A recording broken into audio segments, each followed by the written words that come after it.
Hi, I'm Paul Schneider from Cinderlands Beer Company in Pittsburgh, Pennsylvania. Here's your craft beer and brewing tip of the week.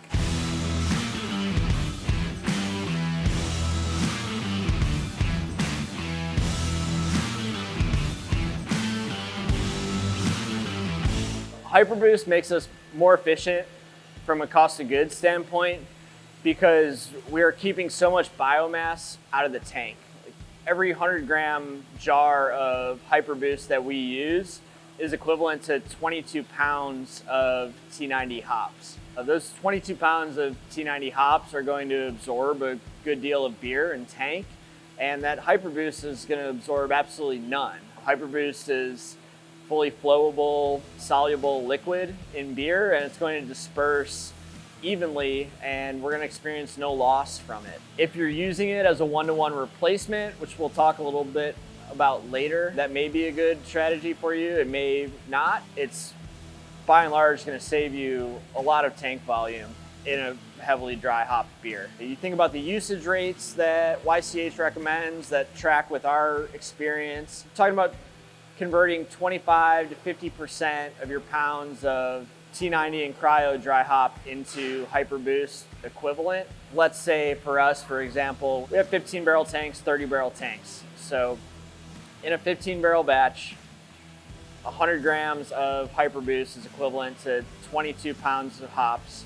It's roughly 1.5 pounds per barrel.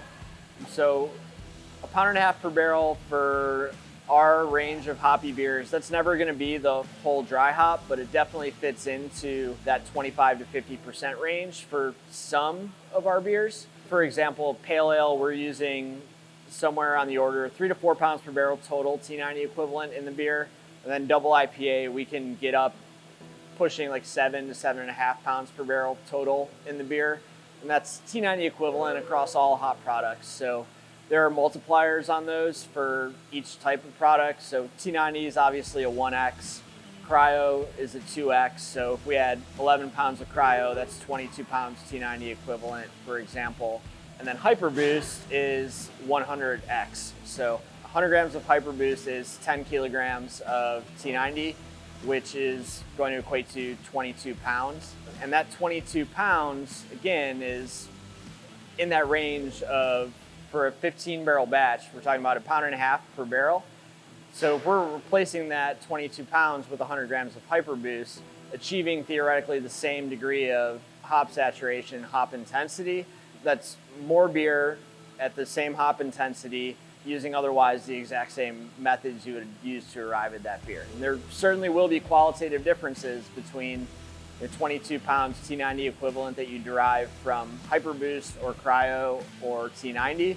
So it's all about determining where each of those pieces fit in your recipe and make sure that you're checking all your boxes for mouthfeel from plant matter in T90 pellets, a little bit of plant matter and mostly lupulin in your cryo pellets, and then mostly oil with some alpha and beta in your HyperBoost as well.